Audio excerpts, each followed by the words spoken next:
காதல் என்னும் கூண்டில் அடைந்து ஆயுள் கைதியாவோமா? ஆசை குற்றம் நாடும் செய்து சட்டமீறமா?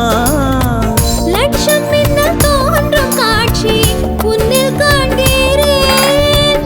கால்கள் கொண்ட கோவில் தன்னை நேரில் பார்க்கிறேன். எந்த பெண்ணை காணும் போதும் உன்னை பார்க்கிறேன். உன்னை காதல் செய்து கொல்லப் போகிறேன்.